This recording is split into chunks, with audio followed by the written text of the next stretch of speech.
Olá, tudo bem? Eu espero que sim. Meu nome é Jaderson Freitas, consultor de segurança da informação e cibersegurança com experiência nessas áreas de mais de 19 anos.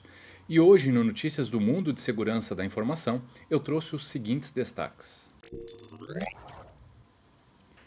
Brasil soma 694,2 mil contas violadas no primeiro trimestre, são 5.356 contas violadas por minuto.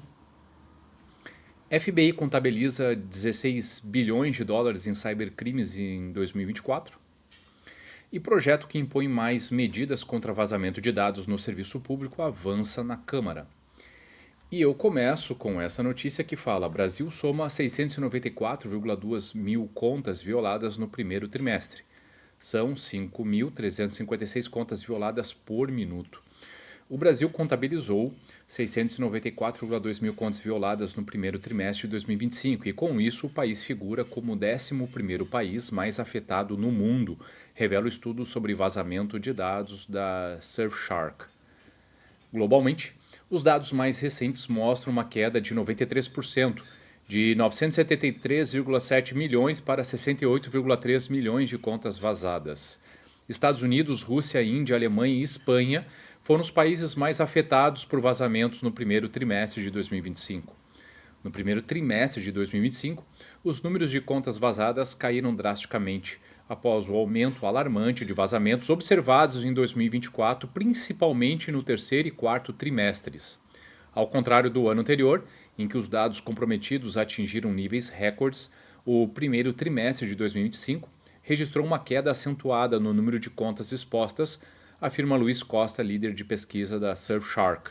De acordo com o pesquisador, embora o número de contas vulneráveis em todas as principais regiões tenha diminuído, no primeiro trimestre deste ano, em comparação com o trimestre anterior, as pessoas devem permanecer vigilantes. Os invasores estão constantemente adaptando suas táticas. Para proteger dados pessoais e organizacionais, é essencial seguir práticas de segurança rigorosas, atualizar senhas regularmente, habilitar a autenticação de duplo fator e manter-se informado sobre riscos potenciais, acrescenta Costa.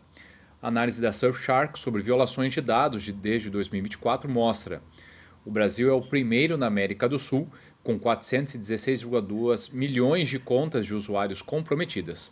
Um total de 159,8 milhões de e-mails foram violados no Brasil. 160,8 milhões de senhas foram vazadas junto com contas brasileiras, colocando 39% dos usuários violados em risco de invasão de conta, o que pode levar a roubo de identidade, extorsão ou outros crimes cibernéticos. Estatisticamente, um brasileiro médio foi afetado por violações de dados cerca de 2 vezes. Em uma escala regional, América do Sul, 167 contas são violadas a cada 100 pessoas, em média, comenta Eric Costa. No entanto, no Brasil, esse número sobe para 196 a cada 100 pessoas. Estatisticamente falando, um brasileiro médio foi afetado por violações de dados cerca de 2 vezes. De acordo com dados da Surfshark desde 2004, o Brasil expôs 1,4 bilhão de registros pessoais em média. Cada e-mail violado gera 3,4 pontos de dados adicionais. No quarto trimestre do ano passado, 7.513 contas foram violadas a cada minuto. No primeiro trimestre deste ano, no entanto, as taxas de violação são 93% menores, com 527 contas sendo vazadas a cada 60 segundos. Embora os números continuem proeminentes, a tendência também é evidente no Brasil. A taxa de violação é 96,2% menor no primeiro trimestre de 2025 do que no quarto trimestre de 2024, caindo de 140.338 para 5.356 contas violadas por minuto. É aquela coisa, né, pessoal? A gente pode, a partir dessa notícia, olhar para metade do copo cheia ou metade do copo vazio, né? Ainda para mim parece um número extremamente alto. Quando a gente fala de quase 2 violações por pessoa, em média, esse é um dado bastante preocupante. Esse é um dado que mostra que ainda tem acontecido muito. Ah, mas reduziu drasticamente. Que bom que reduziu. Mas reduziu e isso foi proporcional à quantidade de incidentes que também reduziram? Ou isso significa que está mais né, o que de fato esse dado significa, né? Que não tem sido esse o caminho, que já que tem uma redução, estão buscando outras alternativas, os incidentes ainda assim estão se materializando. Lembre-se que a questão de acesso de contas violadas muitas vezes são só o princípio de outros incidentes muito maiores, de outros problemas muito maiores. Então, não dá para comemorar esses números, é preciso que a gente mantenha ainda a guarda alta e nos preocupemos, claro. FBI contabiliza 16 bilhões de dólares em cybercrimes de 2024. O crime cibernético causou prejuízos de mais de 16,6 bilhões em 2024, segundo o FBI. A agência recebeu quase 860 mil denúncias, sendo que mais de 256 mil envolviam perdas financeiras diretas.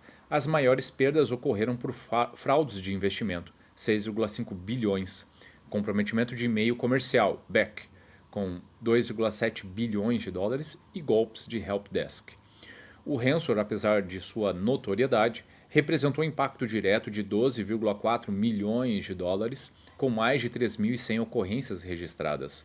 No topo da lista, as fraudes de investimento atraem vítimas para plataformas falsas, onde são incentivadas a aplicar somas crescentes de dinheiro até que os criminosos desapareçam.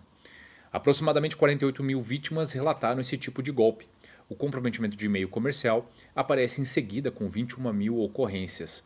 Os ataques incluem fraudes de SEO e falsificação de comunicações com fornecedores para redirecionar pagamentos. O FBI também destacou os crimes com uso de criptomoedas como meio de fraude, embora esses casos se enquadrem em outras categorias, como investimento ou suporte técnico. O dano total associado ao uso de criptomoedas chegou a 9,3 bilhões de dólares, sendo 5,8 bilhões de dólares referentes apenas a esquemas de investimento. No total, quase 150 mil vítimas relataram fraudes envolvendo moedas digitais. O relatório ressalta que os dados sobre ransomware não contemplam perdas indiretas como paralisação de operações, perdas de dados, folhas de pagamento extra ou custos com consultores. Por fim, o phishing foi o tipo de golpe com maior número de denúncias, somando 193 mil. Do total de ocorrências registradas, 600 vieram da Holanda. Se a gente for pensar, 16 bilhões de dólares globalmente, só com aquilo que está mapeado. A matéria até em determinado momento chegou a dizer, olha, os custos indiretos não estão aqui, aqui está apenas aquilo que foi de fato registrado, as ocorrências que realmente foram feitas e tudo aquilo que não houve ocorrência. Será que estamos falando de montantes muito maiores que isso? Esses dados preocupam porque, obviamente, né, significa dizer que o crime está levando vantagem, né, está sendo muito rentável. E nós precisamos, acima de qualquer coisa, elevarmos o nível de maturidade dos nossos controles para evitar que esses números continuem aumentando dessa maneira. E na última matéria de hoje, projeto que impõe mais medidas contra vazamentos de dados no serviço público avança na Câmara. A Comissão de Administração e Serviço Público da Câmara dos Deputados aprovou o projeto de lei que obriga os órgãos públicos a adotar medidas de segurança para proteger os dados contra acesso não autorizados ou ataques cibernéticos. O objetivo é evitar vazamentos ou adulteração de informações públicas ou privadas. Pelo texto aprovado, os órgãos devem garantir a segurança, imutabilidade e permanência dos dados, independentemente de quem esteja gerenciando-os. Para cumprir as novas regras, os órgãos subordinados poderão apresentar um plano estratégico, fixando metas e cronograma. Levando em conta as limitações orçamentárias, as novas regras são incluídas na Lei de Acesso à Informação, que estabeleceu mecanismos para que qualquer cidadão possa solicitar informações dos órgãos públicos. O relator, deputado Luiz Gastão, recomendou a aprovação de um texto substitutivo ao projeto de lei 2987/23 do deputado Caio Viana. Em sua versão, Gastão removeu a referência a tecnologias específicas de segurança, como blockchain. Segundo ele, a lei deve adotar uma abordagem ampla, sem definir quais tecnologias devem ser empregadas. A inclusão de termos específicos como blockchain pode tornar a lei obsoleta à medida que novas tecnologias emergem, afirmou Luiz Gastão. que entende que a gestão centralizada de dados públicos coloca em risco a segurança das informações, o que exige a adoção de camadas adicionais de proteção. O projeto ainda será analisado de forma conclusiva pela Comissão de Constituição e Justiça e de Cidadania. Para virar lei, a proposta precisa ser aprovada pela Câmara e pelo Senado. Esperamos, obviamente, que isso aconteça. Bom, pessoal, o que eu tinha selecionado para hoje era isso. Espero sinceramente que vocês tenham gostado. E se você gostou do conteúdo, se ele fez sentido para você, então salve, curta, compartilhe com seus colegas e amigos, porque fazendo isso trazemos mais consciência sobre esses temas e com maior consciência, obviamente, mais cultura de segurança da informação. Então vamos juntos por mais cultura de segurança da informação. Por hoje é isso, ótimo dia e até a próxima.